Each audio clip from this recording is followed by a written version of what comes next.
But Savitri व्रत कथा। प्राचीन काल की बात है। भद्र देश में अशुपति नाम के परम ज्ञानी राजा थे। उनकी दीर्घकाल तक संतान न होने के कारण दुखी हुए राजा ने अपने राज्य के सब विद्वान, ज्योतिषी, ब्राह्मण, पुरोहित आमंत्रित कर एकत्रित किए।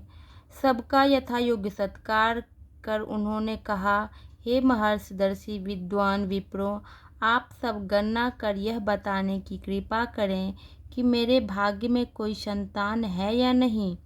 तत्काल राजा के प्रश्न का उत्तर देने के लिए विद्वान ज्योतिषियों ने अपनी अपनी ज्योतिष गणनाएं प्रारंभ कर दी। कुछ समय पश्चात सब गंभीर होकर राजा की ओर देखने लगे। राजा ने कहा, आप लोग संकोच त्याग कर सच्ची बात कहिए। ज्योतिष बोले, हे राजन, आपके प्रश्न का उत्तर प्रसन्नता बढ़ाने वाला नहीं है, फिर भी सत्य को छिपाना नहीं है, आपको बता ही देना है। आपके एक अत्यंत रूपवान, बुद्धिमान, धर्मपरायण कन्या उत्पन्न होगी, परंतु वह अपने विवाह के 1 वर्ष बाद ही विधवा हो जाएगी। यही विधि का विधान है। ज्योतिषियों की भविष्यवाणी सुनकर राजा बहुत दुखी हुए। वे कन्या और अपने राज्य के भविष्य की चिंता में बहुत दुखी हो गए। कालांतर में राजा के घर एक कन्या उत्पन्न हुई, जिनका नाम सावित्री रखा गया।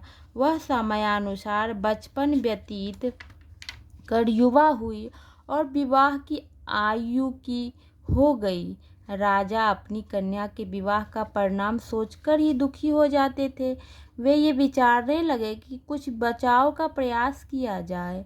ऐसा सोचते सोचते दृढ़ प्रेरणा से राजा को नारद जी का स्मरण हो गया। धर्मात्मा राजा ने आवाहन कर नारद जी को बुलाया और सारी बातें बता दी। नारद जी कुछ पल विचार कर बोले, हे राजन, तुम अपनी कन्या के विवाह का दायित्व उसी पर छोड़ दो। तुम अपनी कन्या से कहो कि वह अपने लिए स्वयं ही कोई योग्य वर तलाश ले। तुम्हारी कन्या जिस युवक को अपना भावी पति के रूप में तुम्हारे सामने प्रस्तुत करे, तुम उसी के साथ अपनी कन्या का पूर्ण शास्त्रोक्त विधि से विवाह कर दो। राजा ने अपनी कन्या सावित्री को बुलाया और नारद जी की बातें बताकर पूछा, हे पुत्री सावित्री, तुम कहो, तुम्हारा क्या विचार है? सावित्री बोली, हे पिताजी, मैं नारद जी के आदेश का प्रसन्नतापूर्वक पालन करूंगी। राजा को कुछ सांत्वना प्राप्त हुई। अब राजपुत्री सावित्री ने सखी सहेलियों, दास दासियों और अनुचरों सहित भावी पति के योग्य व्यक्ति को ढूंढने में भ्रमण करना आरंभ कर दिया। अनेकों नगर वन पार कर सावित्री एक छोटे से रमणीक जंगल में पहुंची। वहां पहुंचकर सावित्री ने अपना रथ रुकवाया। कुछ देर प्रकृति की सुंदरता निहारने के बाद सावित्री विश्राम करने लगी। आंख खुलने पर एक वृक्ष की डाल पर बैठकर कुल्हाड़ी से लकड़ी काटता एक सुंदर बलिष्ठ गौरवर्ण युवक दिख पड़ा। उस युवक को देखकर सावित्री उस युवक के चेहरे, भाव, मुखाकृति और स्वभाव का ध्यानपूर्वक अध्ययन करती रही। युवक का मौन निरीक्षण करते हुए काफी समय व्यतीत करने के बाद सावित्री ने अपने अनुचरों द्वारा उस युवक को बुलावा भेजा। सावित्री द्वारा बुलावा जाने पर सत्यवान उनके पास आ पहुंचा। सावित्री द्वारा परिचय पूछे जाने पर सत्यवान ने कहा, हे राजकुमारी, मैं एक दरिद्रता प्रभावित कुलीन युवक हूँ। इसी जंगल में रहता हूँ। मेरे साथ ही मेरे माता पिता भी रहते हैं। वे अंधे हैं। मैं जंगल की लकड़ी काटकर बाजार में बेचता हूँ। इसी से हम तीनों प्राणियों का जीवन निर्वाह होता है। मेरा नाम सत्यवान है। आप कहिए, मैं आपकी क्या सेवा करूँ? उस सत्यवान नामक युवक की शालीनता, शिष्टता, स्पष्टवादिता से सावित्री बहुत प्रभावित हुई। उनके युवक के गुणों से प्रभावित होकर उससे विवाह करने का निश्चय किया। ऐसा निर्णय लेते ही सावित्री ने युवक से शांत गंभीर स्वर में विनम्रतापूर्वक विवाह का प्रस्ताव रखा। सावित्री का प्रस्ताव सुनकर सत्यवान ने कोमल नम्र स्वर में कहा, हे राजकुमारी, मेरे साथ विवाह करना आपके लिए उचित नहीं है। मेरे साथ ही आप भी दुखों और संकटों में घिर जाएंगी। इसके बाद सावित्री बार बार विवाह का आग्रह करने लगी। सत्यवान तरह तरह से समझाता रहा, परंतु सावित्री ने हठ करने पर सत्यवान ने कहा, समीप ही मेरी कुटिया है, वहाँ मेरे माता पिता हैं, आप उनके पास चलें। अच्छा हो कि यह बात उनके सामने हो। सत्यवान के प्रस्ताव से उत्साहित होकर सावित्री उनकी कुटिया में गई। वहाँ सत्यवान के अंधे माता पिता ने भी सावित्री को हर तरह से समझाया, पर सावित्री ने अपनी ओर से उन्हें तरह तरह से आश्वस्त कर विवाह की स्वीकृति प्राप्त करने में सफलता प्राप्त कर ली। सत्यवान ने भी विवाह के लिए स्वीकृति दे दी। सत्यवान की कुटिया से लौटकर सावित्री अपने पिता के पास पहुंची और संपूर्ण वृत्तांत बता दिया।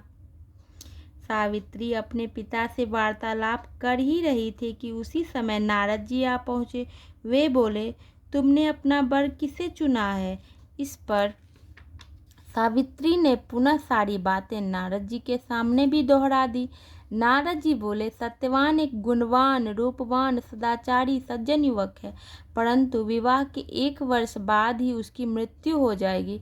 इसलिए हे सावित्री, तुम अपने लिए पुनः किसी अन्य व्यक्ति को चुनो। सत्यवान अल्पायु है। नारद जी की बात सुनकर सावित्री बोली, हे नारद जी, दैव वैसे मैं धर्म विमुख नहीं हो सकती हूँ। हिंदू नारी जीवन में एक बार अपने पति का चुनाव करती है। मैं सत्यवान को अपना पति मान चुकी हूँ। वह वचन भंग कर पाप की भागी नहीं बनूंगी। नारद जी ने सावित्री के पिता ने उसे तरह तरह से समझाया, पर सावित्री सत्यवान से ही विवाह करने पर दृढ़ रही। तो नारद जी ने कहा, तुम्हारा कल्याण हो, जीवन सुखी हो। नारद जी आशीर्वाद देकर विदा हो गए। सावित्री की इच्छा अनुसार उसके पिता ने उसका विवाह सत्यवान के साथ करा दिया। सावित्री को ज्ञात था कि 1 वर्ष बाद उसके पति की मृत्यु हो जाएगी। ऐसे में यदि शंकर जी को प्रसन्न कर लिया जाए तो विधि के विधान पर भी विजय पाई जा सकती, क्योंकि शंकर जी के विषय में प्रसिद्ध है, भेंटहि कठिन कुअंक भाल के, भावहु मेट सकहि त्रिपुरारी। अर्थात शंकर जी में शक्ति है कि विधाता का विधान भी बदल सकते हैं। अतएव सब प्रकार से निश्चय कर सावित्री भक्ति पूर्वक शंकर भगवान की आराधना करने लगी। सत्यवान के लिए सावित्री पूर्ण मन योग से शिव जी की आराधना करती रही।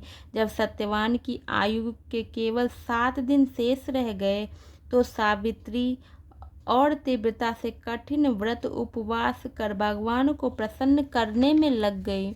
सावित्री की भक्ति से प्रसन्न होकर भगवान शंकर ने उनके सामने प्रकट हुए और बोले, हे सावित्री, तुम्हारी भक्ति से प्रसन्न हूँ, मुझसे मनोवांछित वर मांगो।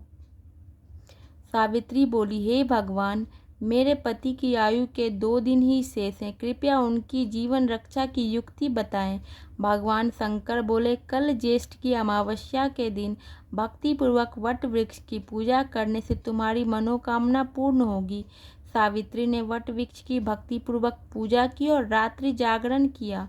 दूसरे दिन प्रातःकाल जब सत्यवान जंगल में लकड़ी काटने जाने लगा तो सावित्री भी उनके पीछे चलने की हठ करने लगी।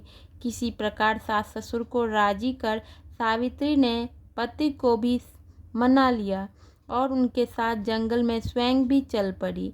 लकड़ी काटने के लिए सत्यवान एक वृक्ष पर चढ़ा। एक डाल काटने के लिए कुल्हाड़ी चलाते ही सत्यवान का सिर दर्द करने लगा।